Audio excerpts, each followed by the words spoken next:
Vamos a ir a la carta a los Hebreos. Estamos en el capítulo 8. Si usted se recuerda, el último día, gracias. Hablamos acerca del capítulo 8, lo vimos así rápidamente. Vimos cómo el capítulo 8 viene siendo, en primera instancia, como un apuntalar, como un resumen de todo lo que se ha venido hablando acerca del sacerdocio de Melquisedec, pero quiero ir extrayendo algunas cosas interesantes, importantes. Capítulo 8 y verso número 3.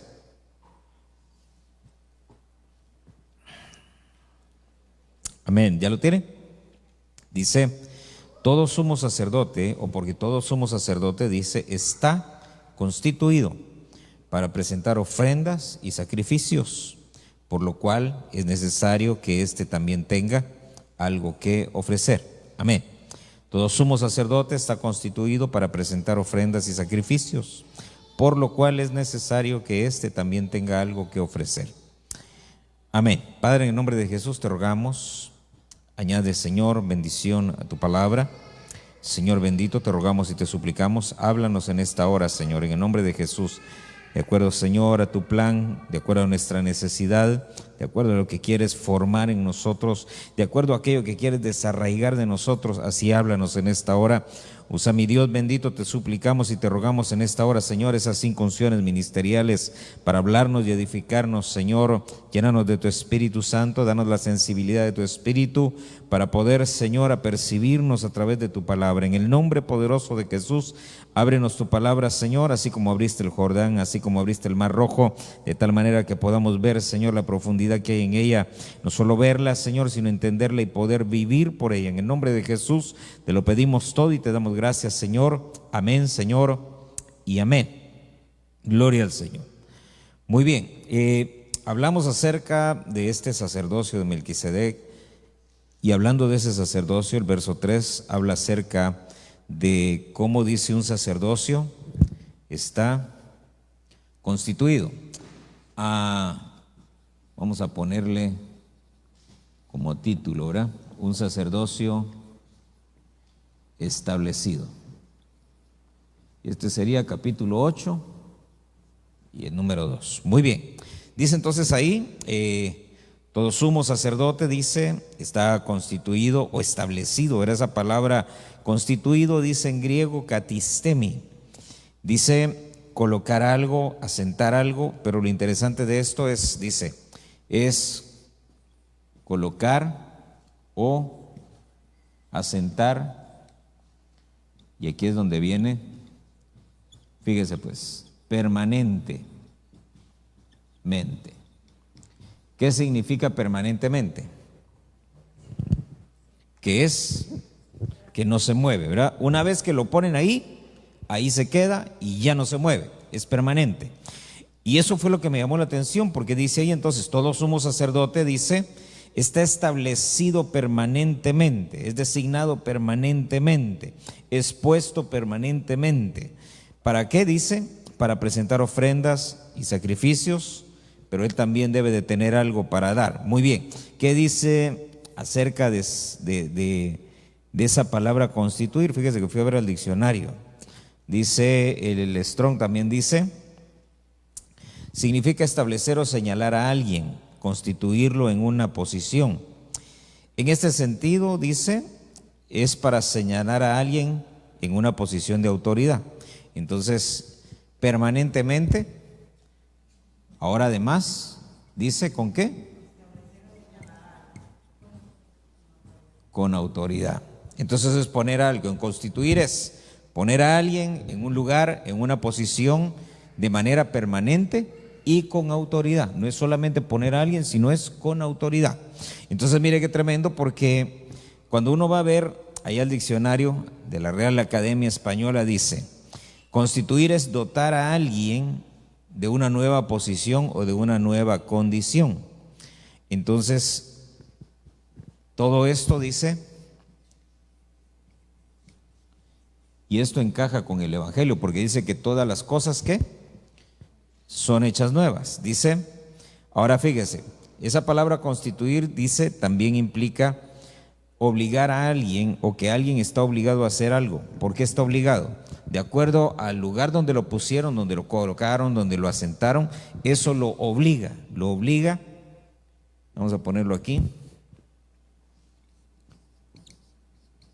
está obligado a un oficio. Dice también, constituir, dice, o establecer personas en cualquier lugar, en un oficio o en una condición. Entonces, mire, esa palabra katistemi se refiere, ya como lo vimos ahí, colocar a alguien de manera permanente, con una autoridad, dice, en algo nuevo, y dice que está obligado a ejercer un oficio en esa posición. ¿Por qué es importante? Porque lo estamos aplicando al sacerdocio. Dice la Biblia que nosotros fuimos hechos un reino y sacerdotes para Dios. Entonces, como somos un reino y sacerdotes para Dios, nosotros estamos, dice, metidos dentro de un sacerdocio establecido. Conocemos nosotros al menos dos, ¿verdad?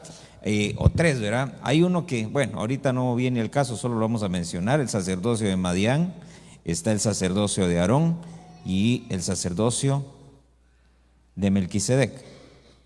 Todos ellos en algún momento, ¿verdad?, tuvieron que ser establecidos. Sin embargo, el que nosotros tenemos que ver es el de Melquisedec. Como es un sacerdocio al cual nosotros pertenecemos, esto es parte precisamente de él, dice, está constituido. Ahora mire, pues, Hebreos 7, verso 28.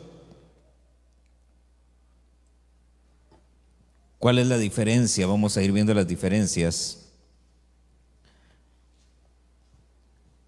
¿Ya lo tienen? Hebreos 7, 28 dice, porque la ley designa o establece, la ley establece, es esa palabra que estamos viendo aquí, ¿verdad? ¿Se recuerda que le dice cómo era? Katistemi, ¿verdad? Que es colocar o establecer, constituir. Dice, la ley establece, constituye como sumos sacerdotes, ¿a quiénes? Entonces, ¿la ley quién es? Aarón, ¿verdad? Entonces dice, aquí constituyen hombres débiles. Si usted se recuerda, el otro día vimos que era esa palabra debilidad, ¿verdad? Que era, ¿se recuerdan o no? Ateneia, ¿verdad? O asteneia, con ese, que viene de astenia, que es debilidad, que es una enfermedad. Dice entonces ahí, si seguimos en el verso 28, la ley designa como sumos sacerdotes, dice, hombres débiles. ¿Cuál es la diferencia entonces con este nuevo sacerdocio? Dice, pero la palabra del juramento que vino después de la ley, dice, designa al Hijo hecho perfecto para siempre. Entonces, la diferencia es que allá son hombres débiles y aquí es un Hijo perfecto. Fíjese que las dos están bien relacionadas con nosotros. ¿Por qué razón? Porque dice que ahora nosotros somos ¿qué? Hijos de Dios a través de Cristo. Y a la perfección, ¿por qué razón? Porque tenemos que alcanzar la estatura del varón perfecto, ¿verdad? La estatura de Cristo. Amén. Entonces, por esa razón dice ahí, allá dice, en la ley se designaba hombres débiles. Sin embargo, dice la palabra del juramento, de eso ya hablamos allá bien atrás también, que vino después de la ley, designa al Hijo perfecto. Entonces, mire, hay tres cosas ahí que tenemos que ver, así rápidamente: la promesa, la ley y el juramento. Acerca de la promesa, si usted se recuerda, le dijeron a Abraham, ciertamente dice, te bendeciré, te multiplicaré, benditos los que te maldigan, malditos los que te bendigan, y yo voy a maldecir a todo aquel que se levante en contra tuya. Bueno, esa es toda la promesa que le dan a él. Pero donde quiero centrarme es, te bendeciré y te multiplicaré. Si usted se recuerda, allá en Génesis, cuando hacen al hombre, dice que hacen al hombre, hacen a la mujer, y entonces el Señor les dice, no les dice, los voy a multiplicar, sino que dice, multiplicaos y llenad la tierra. Sin embargo, acá, si usted se da cuenta, dice, en la promesa ya no es multiplíquense, sino que él dice, yo los voy a multiplicar. Y eso es lo tremendo, porque si usted se da cuenta, dentro de las cosas que vemos ahorita en el evangelio moderno, ¿verdad? ¿Qué es lo que buscan las iglesias? Crecer, multiplicarse, ¿verdad? Técnicas de crecimiento, técnicas de multiplicación, etcétera, estrategias de esto, de lo otro, ¿para qué? Para crecer, pero eso es Allá atrás, eso fue en Génesis. Ahora en el sacerdocio ya no es así. En la promesa que le dieron a Abraham no es así, sino que en la promesa es: yo te voy a bendecir, yo te voy a multiplicar. Por esa razón es que en el Evangelio es: busca primero el reino de Dios y lo demás Dios lo va a ir añadiendo. Entonces fíjese, en cuanto a la ley, ya sabemos nosotros que todas las cosas de la ley, ¿verdad?, a donde nos conducían era precisamente a la condenación y a la maldición. Y en cuanto al juramento, si usted se recuerda, el juramento aparece allá en Salmos, por eso dice, el juramento vino después de la ley. Entonces allá en el libro de los Salmos es cuando le dicen, ¿verdad?, tú eres sacerdote para siempre, según el orden de Melquisedec. Entonces, esa promesa usted la va a encontrar, la promesa que le dieron a Abraham, Génesis 22, versos 16 y 17, dice: por mí mismo he jurado, declara el Señor, que por cuanto has hecho esto y no me has rehusado tu hijo, tu único, de cierto te bendeciré grandemente, y oiga eso, y multiplicaré en gran manera tu descendencia, como las estrellas del cielo, como la arena, dice, de la orilla del mar, y tu descendencia poseerá la puerta de tus enemigos. Entonces, mire, dentro de la promesa que le dan a Abraham, tenemos que distinguir nosotros tres grupos. Si usted se da cuenta, a ver, dígame, ¿y cómo le dicen? Tu descendencia va a ser de tres maneras. Le dice: como las estrellas, y luego la arena del mar. Y hay otra cita donde le dice: como el polvo de la tierra, que no es lo mismo que la arena del mar. Mire, pues déjeme ver si lo encuentro así rápido, porque son tres,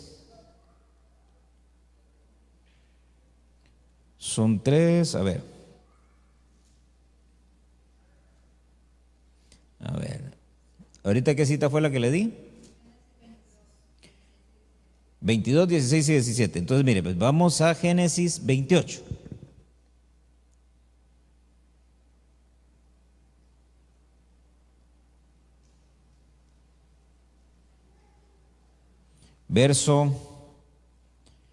Desde el verso 13.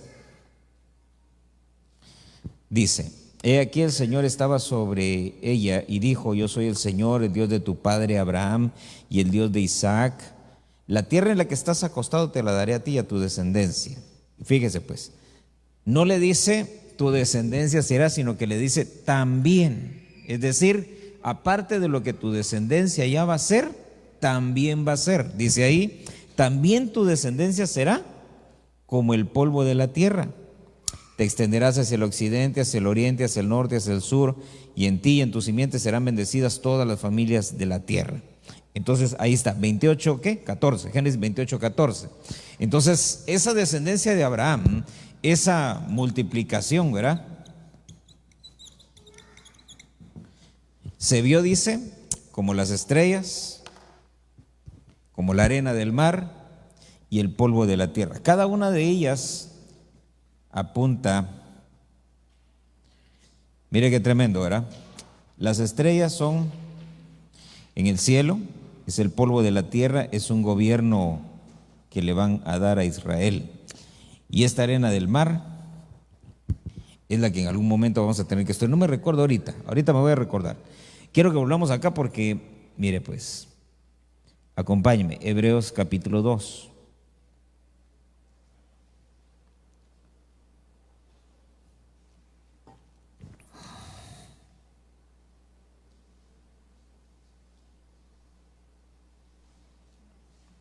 ¿Qué le dije? Hebreos 2, verso 7.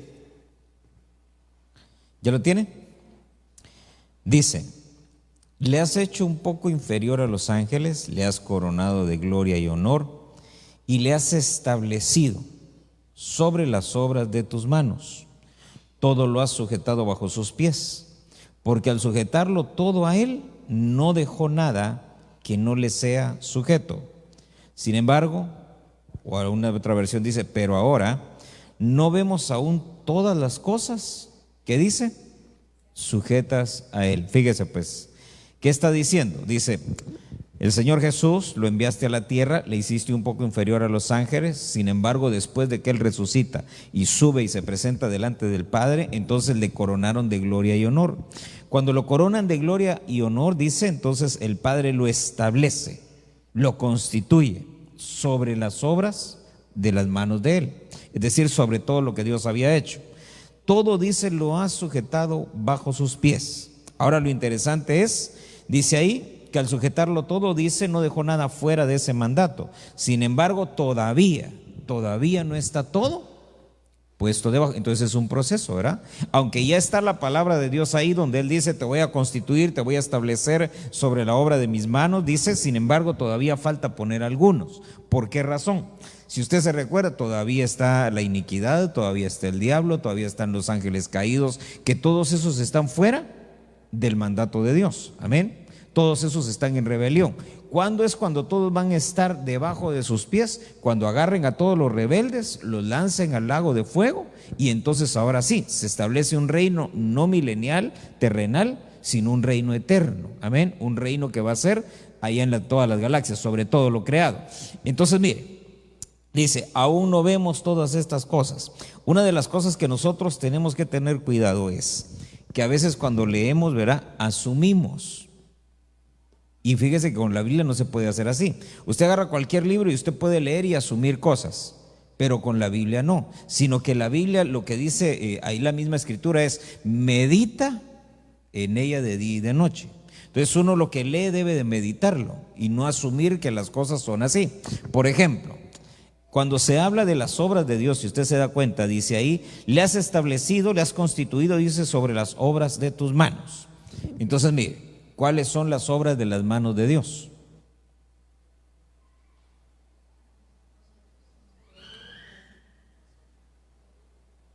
Fíjese que las obras de las manos de Dios aparecen ahí en Génesis. Amén. Pero si usted se recuerda, lo hemos visto. ¿Qué fue lo que salió de la mano de Dios? Adán. Pero Caín y Abel, ¿de dónde salieron? Salieron del vientre de Eva. Amén. Entonces, obra de las manos de Dios, así que salió de sus manos, Adán y Eva. Pero todos los demás, ¿qué somos? Una reproducción del modelo original. Amén. El modelo original es Adán y Eva, y nosotros ¿qué somos? Una reproducción de ese modelo.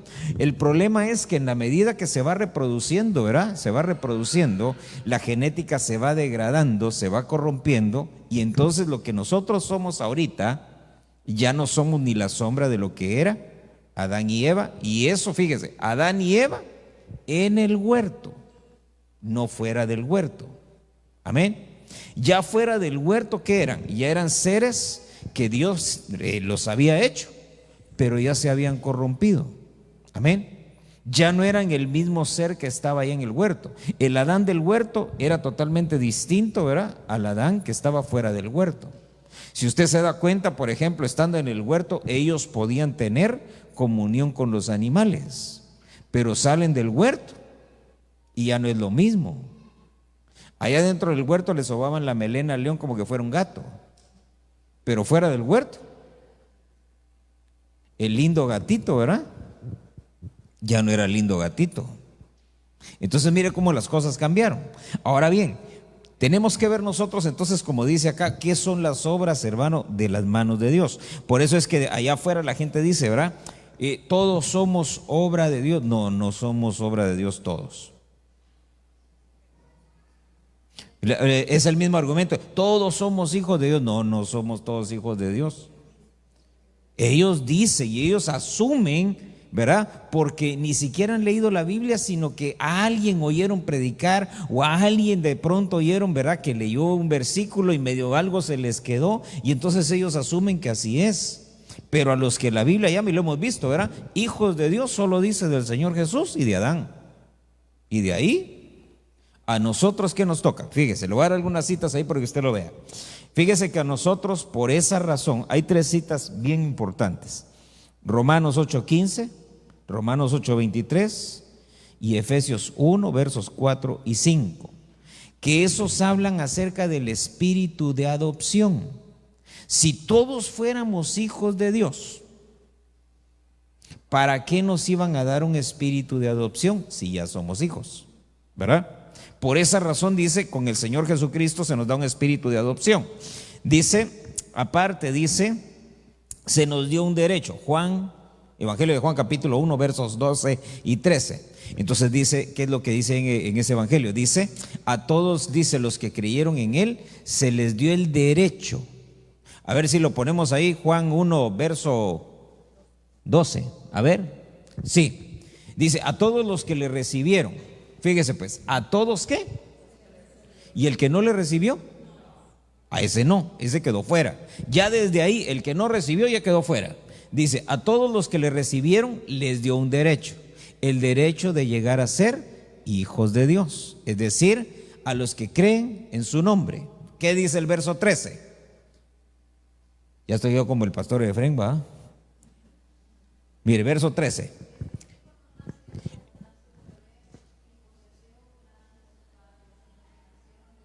Ok.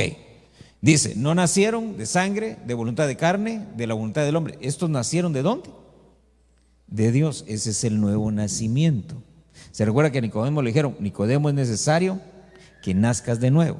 Entonces dése cuenta, hijo de Dios es entonces aquel que recibe al Señor, ¿verdad? Es aquel que se pone, ¿verdad? Y se somete bajo su nombre. Es aquel que, como dice aquí, nace de nuevo. Entonces, volviendo al punto, ¿quiénes son obra de Dios y quiénes son hijos de Dios? Fíjese que, por ejemplo, para que usted lo vea más gráfico, ¿qué obra de Dios todavía sigue estando? Porque Adán ya no está, Eva ya no está, pero hay obras de Dios que todavía permanecen. Por ejemplo, estamos parados sobre una, la tierra, ¿verdad? El sol, los astros, las estrellas, todo eso que está ahí afuera, todo eso sigue siendo el modelo original. ¿Por qué? Porque no se reproduce, es decir, que la tierra no la reprodujeron, el sol no lo reprodujeron, sino que esos Dios los hizo y ahí están todavía. Amén. De pronto dicen los científicos, hemos descubierto un nuevo planeta, pero ese ya estaba, nada más que no lo conocían. Hemos descubierto un nuevo sol, sí, ahí estaba desde millones de años, desde que Dios lo hizo, sigue siendo el mismo, pero el hombre, por eso dice la Biblia, dice que es el hombre, ¿verdad? Para que de él te acuerdes, dice el hombre, dice a la mañana es y a la tarde ya no está, ya se fue, dejó de ser. Entonces mire qué tremendo, dice acá, lo único que permanece son esas lumbreras originales. Hebreos capítulo 8. Entonces mire, ¿qué fue lo que vimos? Que Dios establece al Hijo sobre todo, lo constituye sobre todo, le da autoridad sobre todo, aunque todavía no estén todas las cosas sometidas en ese gobierno. Dice Hebreos capítulo 8, verso 3. Mire, ¿sabe cómo es eso? Por ejemplo, hay muchos cristianos que todavía no se someten a la voluntad de Dios. Amén. Entonces esos todavía están, como dice ahí, ¿verdad? Aunque Dios dice, ordenó que todo se pusiera bajo sus pies, pero no todo está debajo de sus pies. Entonces hay cristianos todavía rebeldes en contra del Señor, ya lo reconocieron, ya les dieron espíritu de adopción, pero todavía falta que puedan decir, Abba Padre. Eso es lo interesante.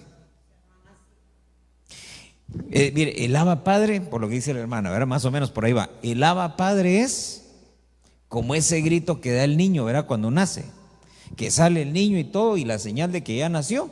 La mamá, ¿verdad? Lo primero que empieza a preguntar, ¿qué pasó? O sea, no oigo nada, pues, dele un par de cachetadas a ver si, ¿verdad? Que reaccione. Y cuando pega el grito, ya nace. Entonces dice, ya, respira la mamá y dice, bueno, cosan lo que tengan que coser, lo que sea y todo, ¿verdad? Ya salimos. Pero si no dice nada, entonces ese Abba Padre, por eso dice la Biblia, que Él nos ha dado, dice, esa capacidad, ese derecho de llegar a ser hijos de Dios, y ese espíritu de adopción, dice, es el que nos permite decir Abba Padre. Entonces esa expresión Abba Padre, ¿qué significa? Es como decir, como cuando los niños dicen papito, mamita, así con mucho cariño, con mucha confianza, porque ¿quién le dice a uno papito? Bueno, a mí, ¿verdad? Pues a las mamás mamita, ¿verdad? Pero ¿quién le dice a uno así? Solo los hijos, ¿verdad? No va a venir un niño X en la calle y decir, bueno, si a usted se le acerca un niño en la calle y le dice, mamita, ¿y usted qué le dice? Che, el registro civil, huerco, o sea, ¿verdad? Ahí en el registro civil que le digan con quién.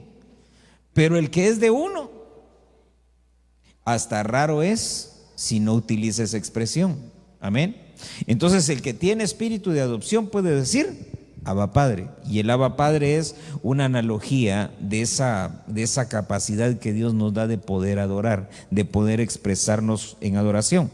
Dice entonces Hebreos 8:3, dice, ya lo habíamos leído, está constituido para presentar ofrendas, sacrificios, dice, por lo cual es necesario que éste también tenga algo que ofrecer. Así que si él estuviera sobre la tierra, ni siquiera sería sacerdote, habiendo sacerdotes que presentan las ofrendas según la ley. Entonces, mire, eso lo hemos visto, que no podían oficiar o ejercer dos sacerdocios al mismo tiempo.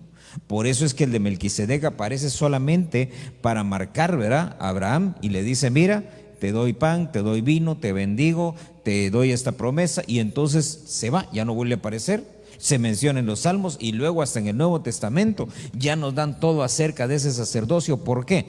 Porque el sacerdocio de Aarón quedó obsoleto. Entra entonces el sacerdocio de Melquisedec. Ahora bien, dice, no sería sacerdote. ¿Sabe por qué razón? Porque dice acá que la ley que establece sacerdotes débiles, entonces el Señor Jesús no podía ser según el orden de Aarón, porque a él se le llama Dios fuerte. ¿Se recuerda? Él es todopoderoso. Por esa razón no entra dentro de ese sacerdocio. Por esa razón es que de alguna manera no venía ni siquiera según la tribu de Leví. Ahora fíjese entonces, dice acá Hebreos capítulo 5.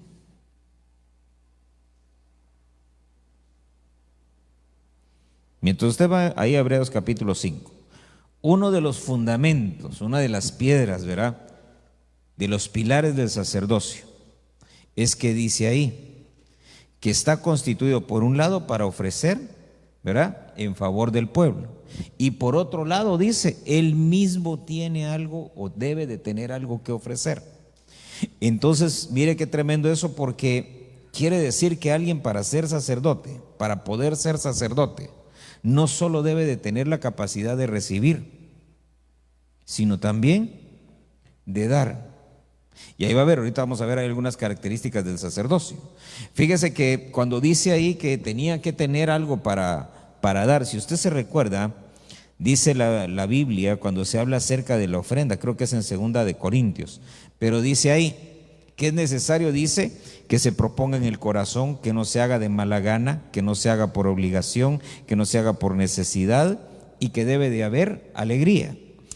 Entonces, ¿sabe por qué me parece interesante? Porque estamos hablando acerca de que debe de tener algo que dar, y para poder dar debe de ser así, con esa actitud, no por obligación, no por necesidad, sino que sea, dice, con alegría, que se proponga en el corazón poderlo hacer.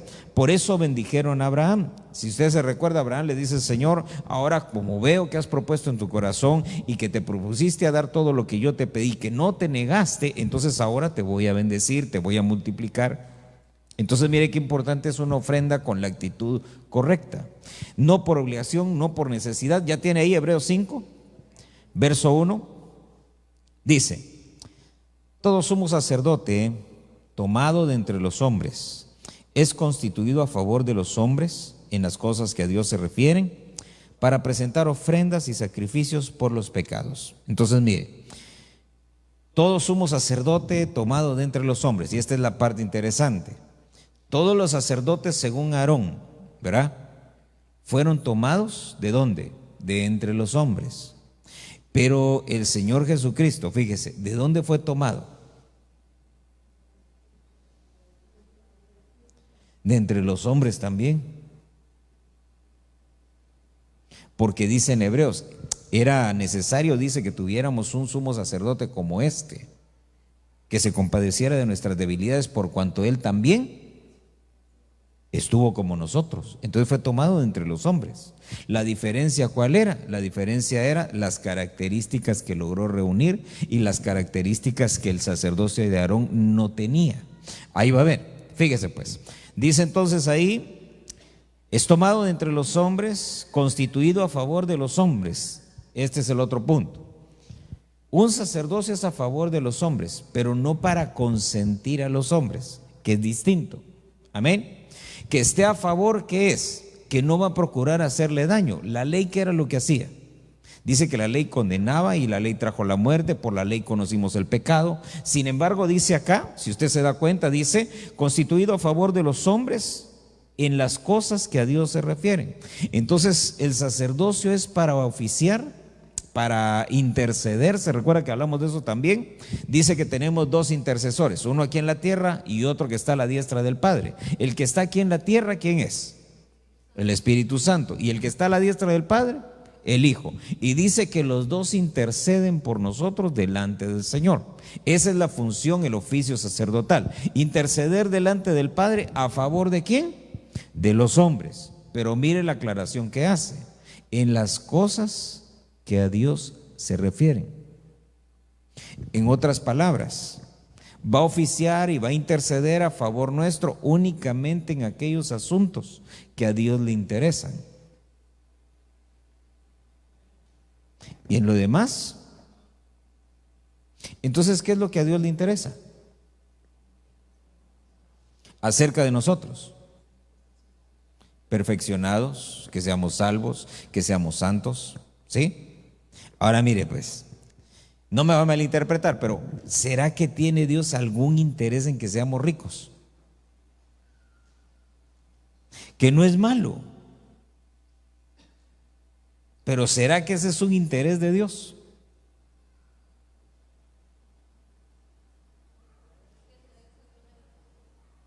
Él es el dueño de todo, ¿verdad? Pero lo que Él dice es, tú lo que debes de buscar es el reino de Dios y su justicia. ¿Y la demás?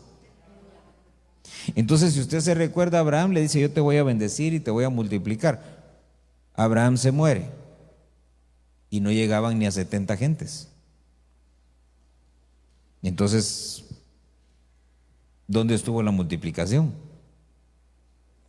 Cuando llegan a Egipto, ¿se recuerda? En los días de Jacob, que José lo manda a traer cuando viene el hambre sobre la tierra, esos 7 años de escasez sobre la tierra. ¿Cuántos eran? 70. Y ahí todavía 70, ¿cuántos pueden ser, hermano? ¿Verdad? Ahora mire entonces, por esa razón es que de pronto dice, es constituido, dice, a favor de los hombres para que presente ofrendas y sacrificios en las cosas que a Dios se refieren, en lo que para Dios es importante. Entonces mire, acompáñame acá, Lucas capítulo 12.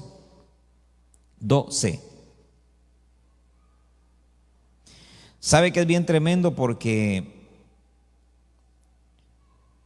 mientras usted vaya a Lucas 12, en el mismo sacerdote Aarón, uno se da cuenta de cómo hay intereses que para Dios no son importantes, amén, pero que el hombre los desarrolla. Por ejemplo, cuando el Señor llama a Moisés y le dice, Moisés, sube al monte, voy a hablar contigo, y le iba a entregar las tablas de la ley. Se queda entonces el pueblo ahí abajo, ¿y quién se quedó encargado? El sacerdote Aarón, ¿verdad? Se va Moisés y sube. ¿Qué es lo primero que hace Aarón? Un becerro. Entonces viene Aarón y el pueblo llega y le dice, mira, le dicen, no sabemos qué habrá pasado con Moisés allá arriba, porque nada más subió y empezó a haber truenos, fuego, granizo, y lo que nosotros nos recordamos es que allí en Egipto, cuando cayó fuego, granizo y lluvia y todo, se murieron todos los que les cayó eso. Y pues ahorita cayó arriba en el monte y ahí estaba Moisés. Lo más seguro es que ya Dios se lo echó, ¿eh? Entonces, ¿qué vamos a hacer? ¿Por qué no nos haces un Dios de esos que conocimos en Egipto? Y lo que tendría que haber hecho Aarón es actuar como sacerdote, ¿verdad? Negarse y decir, miren, es que eso no es lo que atañe a Dios, ¿verdad? sino que él viene y le dice, ok, tráiganme entonces, ¿verdad? Sus pendientes de oro, sus brazaletes de oro, tráiganme todo. Y fundió entonces, dice, hizo una imagen y un becerro y se lo dio a Israel y les dijo, miren, este es el Dios que lo sacó. Pero ¿quién fue el que hizo la imagen, el que tuvo la idea, el que hizo el diseño, pasó el buril? Aarón. ¿Y qué era Aarón? Por eso dése cuenta que hace la aclaración y dice, es un intercesor, ¿verdad? Es alguien que oficia delante de Dios a favor de los hombres, solo en los asuntos que a Dios le interesan. Pero ese interés, ¿de quién era ese becerro? De Aarón y del pueblo. Por eso es que el Señor se desagrada de ellos. Entonces mire lo que dice acá, Lucas 12. Dice, verso número 13. Dice, uno de la multitud le dijo, maestro, dile a mi hermano que divida la herencia conmigo. Pero él le dijo, hombre, ¿quién me ha constituido, quién me ha establecido por juez o árbitro sobre vosotros? Entonces, mire, recuérdese que constituir es poner a alguien en una posición permanente, obligarlo a actuar de acuerdo al oficio de esa posición. Entonces viene el Señor, se acerca a este y le dice, Señor, dile a mi hermano, porque mi papá le dio la herencia, todo se lo dio a él y a mí no me tocó nada, entonces dile que la parta conmigo, que la parta en dos, mitad y mitad, y eso es lo justo. Lo tremendo es que viene el Señor y lo dice, mira, a mí quién me ha constituido por juez o árbitro sobre vosotros.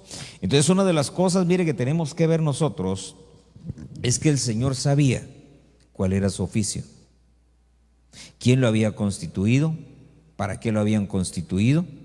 Por esa razón es que le dice, a mí no me corresponde eso. Eso es algo que tienen que arreglar, que tienen que dirimir, ¿verdad? En otras instancias, pero a mí eso no me lo dieron. Entonces mire qué tremendo, porque usted y yo tenemos que conocer, tenemos que saber primero a quiénes constituye Dios, a quiénes establece Dios, para qué los establece. Por ejemplo, usted y yo fuimos constituidos, fuimos establecidos, pero tenemos que saber en qué. Tenemos que saber para qué, porque si no nos vamos a terminar desviando así como lo hizo Aarón. Fíjese que aunque Dios, hermano, nos llama muchas veces a seguir, ¿verdad? Mire esto, Mateo 24, verso 45. ¿A quiénes establece Dios y en qué los establece? Fíjese pues. ¿Se recuerda que ahorita hablábamos acerca, ¿verdad? ¿Tendrá Dios algún interés en que seamos ricos? No. La riqueza no es mala, pero es Dios el que tiene que establecernos. Mire cómo sucede eso. Dice, Mateo 24, verso 45, dice, ¿quién es pues el siervo fiel y prudente, a quien su Señor puso sobre los de su casa para que les diera la comida a su tiempo? Dichoso aquel siervo a quien cuando su Señor venga, lo encuentre haciendo así. De cierto os digo que lo establecerá, lo constituirá. ¿Sobre qué? Sobre todos sus bienes, dice esta versión. Ahora mire entonces, ¿qué es necesario para que el Señor nos establezca? Dos características que vemos ahí. Dice, ¿quién es el siervo qué? Fiel y prudente. ¿Qué es fiel? Dice, se lo leo rapidito.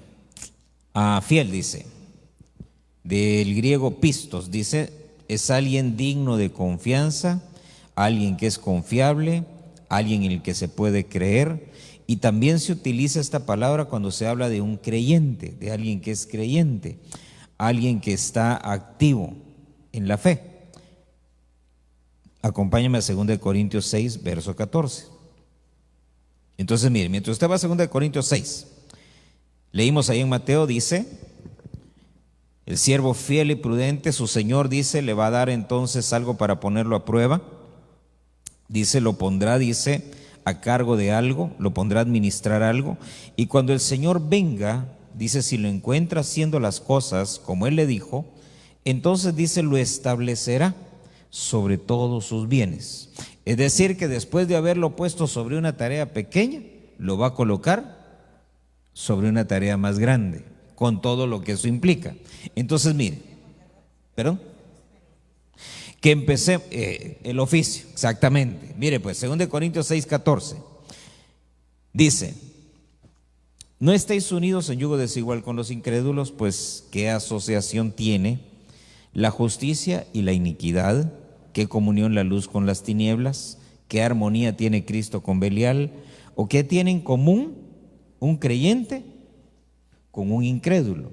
Y aquí es donde entra esa palabra, ¿verdad?, que vimos ahí para fiel. En otras palabras, aquí si lo ponemos así como dice en el original, aquí sería: ¿qué tiene en común un fiel con un incrédulo? Dice: ¿o qué acuerdo tiene el templo de Dios con los ídolos? Entonces, lo que quiero que extraigamos de ahí, fíjese la relación que hace aquí el apóstol, porque hay 5 cosas ahí que están relacionadas: la iniquidad, las tinieblas, Belial, que el Señor lo reprenda, ¿verdad? Ok, los incrédulos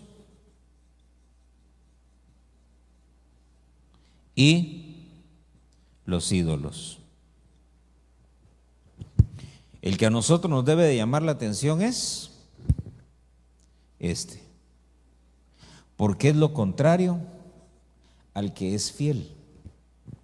Esa misma palabra se utiliza en el Evangelio de Juan, capítulo 20, váyase así rapidito, capítulo 20 del Evangelio de Juan, verso 27.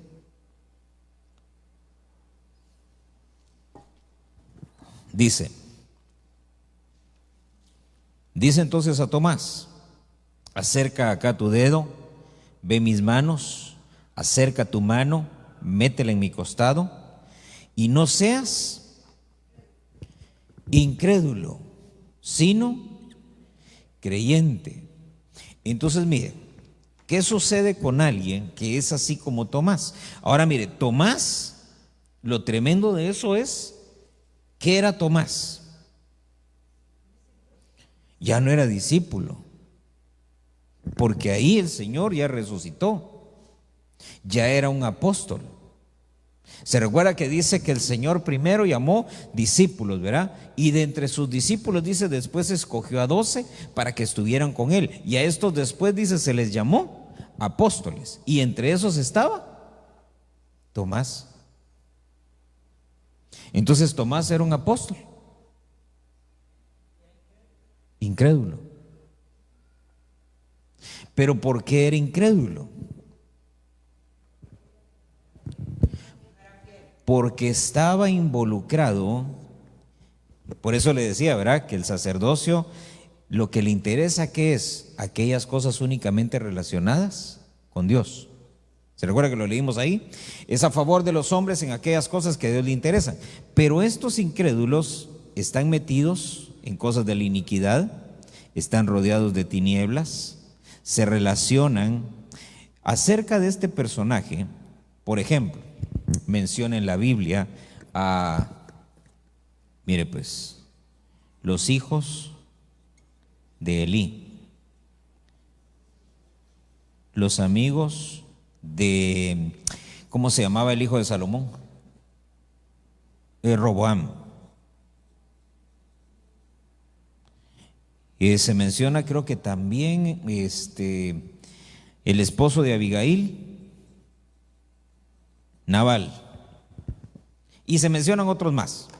Pero lo que quiero que vea es esto, que cuando un cristiano se relaciona con este tipo de gente, empieza a alejarse del oficio. ¿Qué oficio? El oficio que nos dieron, ¿verdad?, donde nos colocaron, donde nos asentaron, ¿verdad?, como sacerdocio de Cristo. ¿Qué es lo que empieza a desarrollar entonces un cristiano cuando se relaciona con este tipo de gente? Se empieza a ser incrédulo. Y entonces viene lo más terrible. ¿Por qué? Porque se convierte en un idólatra.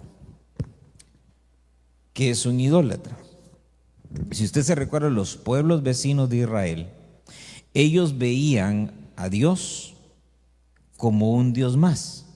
¿sí? Ellos decían, sí, ese es el Dios de los hebreos y nosotros tenemos a nuestro Dios.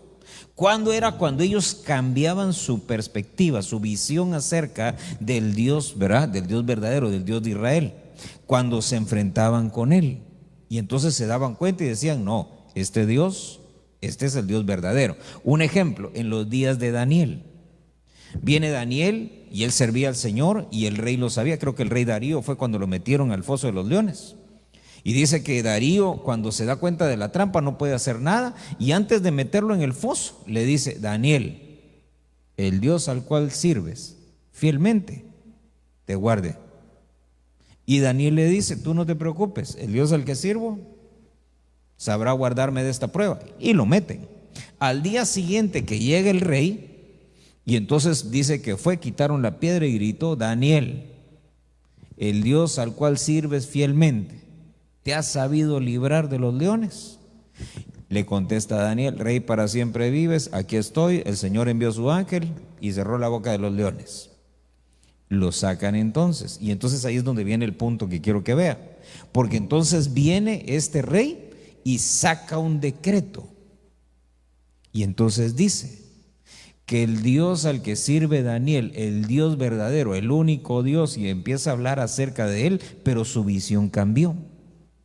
¿Cuándo? Cuando vio a alguien fiel. ¿Por qué? Porque Daniel no se mezcló con nada de esto. Si usted se recuerda, cuando llega allá a Babilonia quisieron cambiarle el nombre, le quisieron enseñar otras costumbres y él siempre se negó a eso. Nunca permitió ni siquiera que le cambiaran el nombre. Entonces lo tremendo de esto es que cuando ya un cristiano se relaciona con estas gentes es porque ya se rodeó de tinieblas, es porque la iniquidad ya está siendo nido en él. Entonces las cosas ya le parecen que son muy exageradas cuando se habla de santidad, cuando se habla de todo eso, y empieza a buscar entonces un evangelio acomodado. ¿Pero por qué? Porque ya se empezó a hacer como los hijos de Elí, tiene amigos como los de Roboam, que finalmente dice que terminaron matándolo. Dice entonces, mire esto, porque esto es tremendo. La iniquidad, cuando usted lo ve en la Biblia, es una influencia, se convierte en una influencia, de la misma manera que la gracia. ¿Se recuerda qué es la gracia? La influencia divina para que podamos obrar. La iniquidad es lo mismo, pero a la inversa, del lado de las tinieblas. Cuando está rodeado de tinieblas, dice la Biblia ya en las cartas de Juan, ese es el que dice, no ha nacido todavía, está rodeado de tinieblas, odia a su hermano. Belial, que habla acerca de un gobierno que ya se va estableciendo, el incrédulo, que es aquel que ya va negando la fe y las obras de la fe. Por eso es que si usted ve a Tomás, cuando le dicen, mira Tomás, lo que el Señor dijo se cumplió, aquí estuvo con nosotros, estuvo hablando con nosotros, ya resucitó. Y entonces viene él y lo que les dice es, miren, hasta que no lo vea, yo no voy a creer. Pero lo terrible es que aún viendo y habiendo tocado, no creyó. Porque la Biblia no dice ahí. La Biblia dice, él dijo, si yo no toco, si no pongo mi mano en las heridas, yo no voy a creer. Y aparece el Señor, le dice, mira, aquí están mis heridas, toca mis heridas. Pero no dice ahí, y después de tocar las heridas, Tomás creyó. Fue un hombre lleno de fe, fue un apóstol de, ¿verdad que no? Entonces mire qué tremendo, ¿verdad? Porque para corregir entonces la fe de un incrédulo no se necesitan milagros ni obras sobrenaturales, sino que lo que se necesita es un arrepentimiento, uno, y dos, que el Espíritu vuelva a restablecer esa fe del principio. Así como le dijeron a la iglesia de Éfeso, vuelve a lo del principio, vuelve al primer amor. Mire entonces, se vuelven a la idolatría, ¿por qué razón? Porque empiezan a ir a la iglesia y empiezan a desarrollar un evangelio ritualista. Eso es idolatría. Amén. Ya no es por encontrarse con el Señor, ya no es porque se tiene esa convicción interna, esa fe interna, ya se perdió. Pero se sigue yendo, ¿por qué? Por religiosidad. Eso es idolatría. Amén. No sé qué tan serio, hombre. Sí. Lo tremendo de esto es que lo acomodan. Entonces, mire, porque el tiempo ya se me acabó, ¿ah? Sí. Mire, le leo nada más este versículo. Tercera carta de Juan.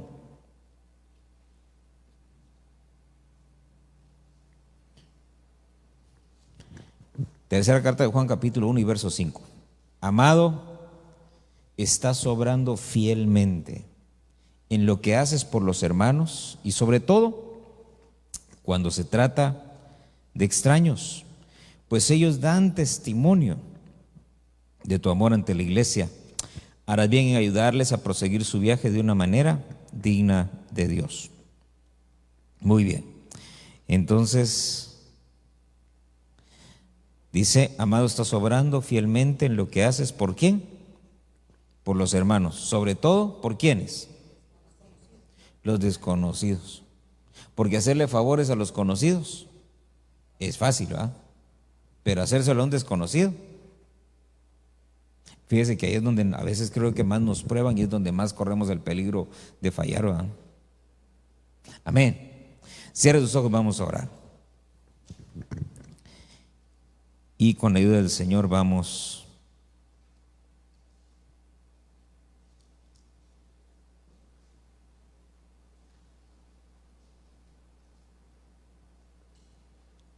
a continuar el próximo domingo. Padre que estás en el cielo, en el nombre de Jesús te damos gracias, Señor. Gracias porque has establecido, Señor, para nosotros un evangelio eterno, un evangelio, Señor, lleno de promesas, mejores promesas. Gracias, Señor, porque sabemos, mi Dios bendito, que tu voluntad es que nosotros, Señor, podamos prosperar en todo, pero primeramente que prospere nuestra alma.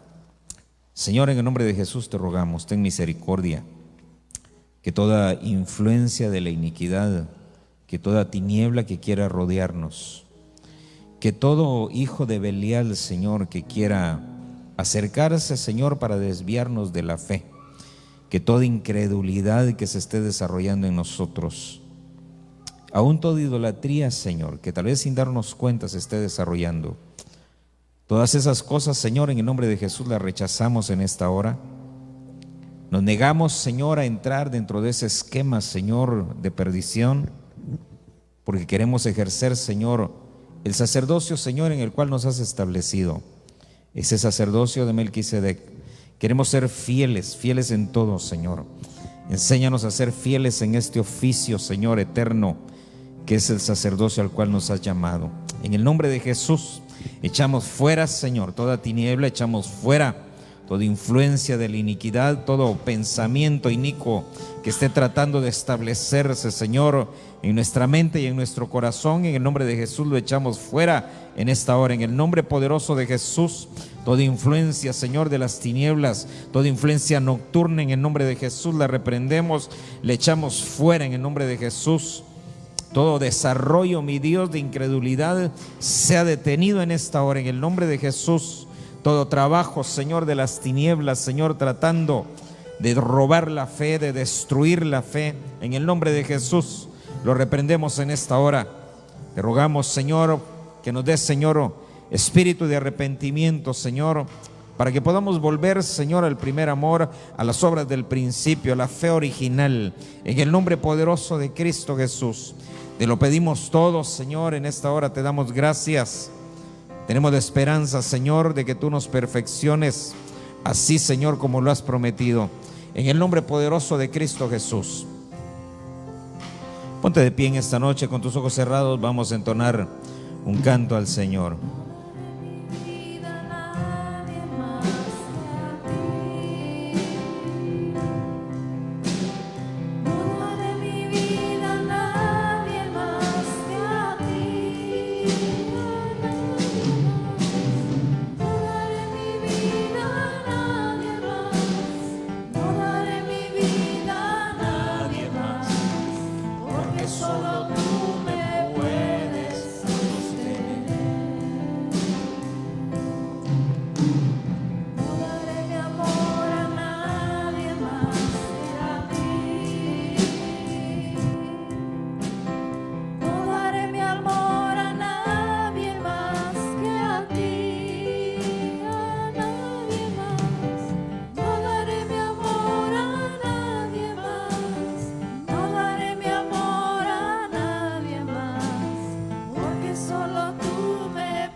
noche que guardes a mis hermanos, Señor. Bendice su salida y su entrada, Señor. Guárdalos y llévalos con bien a cada uno de sus hogares, Señor. Te pido que tú selles su instrucción en sus corazones. Yo sé que el que comenzó la buena obra en nosotros la perfeccionará, Señor. Que cuando tú vuelvas nos encuentres hallados fieles en lo que tú quieres que hagamos, Señor, que es buscarte cada día. Gracias te doy, Señor. Solo les pido que si nos ayudan a recoger las sillas y recordándole de las actividades de mañana a las 5 la oración, sigue todo normal, y de 6 a 8 los ensayos, y el domingo es culto seguido, el domingo es ayuno.